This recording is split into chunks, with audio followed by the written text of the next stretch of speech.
मैंने अब अपनी वास्तविक और मूल धारा में जीना शुरू कर दिया है। अब मैं अपने अंदर बहने वाली सहज धारा को जी रहा हूँ। मेरे अंदर की ये सहज धारा मेरे आनंद से उपजी है। मेरे अंदर का आनंद, खुशी, प्रेम, शक्ति, ज्ञान, सुख, इससे मैं भरपूर हूँ, जिसकी वजह से मैं अपनी सहज धारा, सहज स्वभाव को जी रहा हूँ। मेरी धारा मेरे जीवन को आगे ले जा रही है।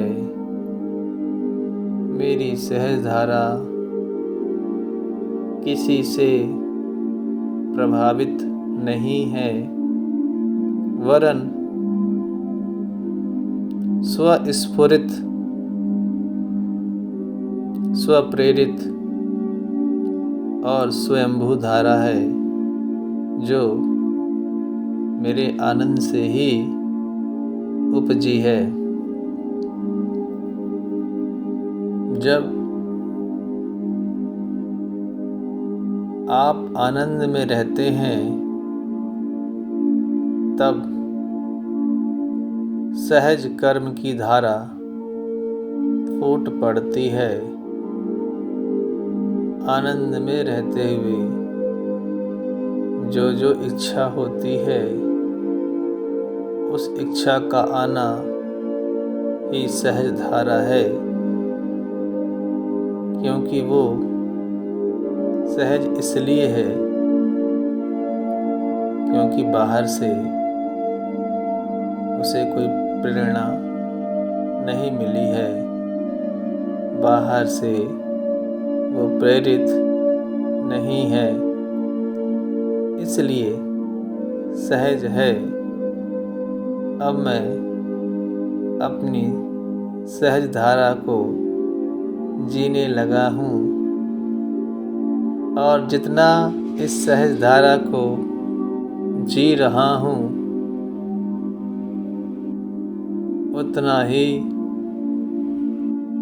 मेरा आनंद बढ़ते जा रहा है।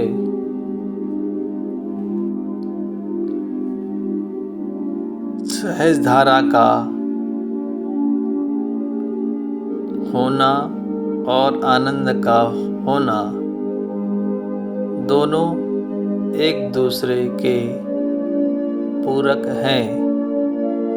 आनंद से सहज धारा फूट पड़ती है, और सहज धारा से आनंद भी बढ़ने लगता है। दोनों एक दूसरे को प्रेरित करते हैं। अब मैं सहज कर्म की धारा में जीने लगा हूँ। मेरे आनंद ने मुझे सहज बना दिया है। सहजता में अब कोई निराशा नहीं है। सहजता में अब कोई परेशानी नहीं है। सहजता में अब कोई दुख नहीं है, क्योंकि सहजता जो आनंद से प्रेरित है, वो आनंद ही देती है।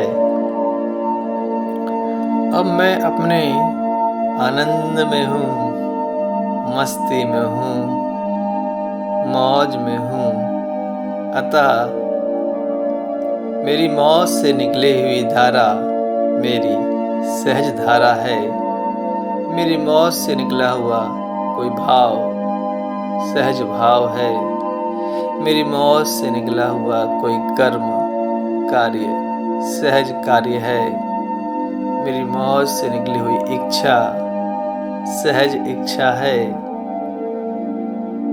जो मुझे परिणाम में आनंद ही दे रही है। अब मैं आनंदित हूँ और सहज धारा में जीते हुए अब मेरे जीवन में खुशहाली आ रही है।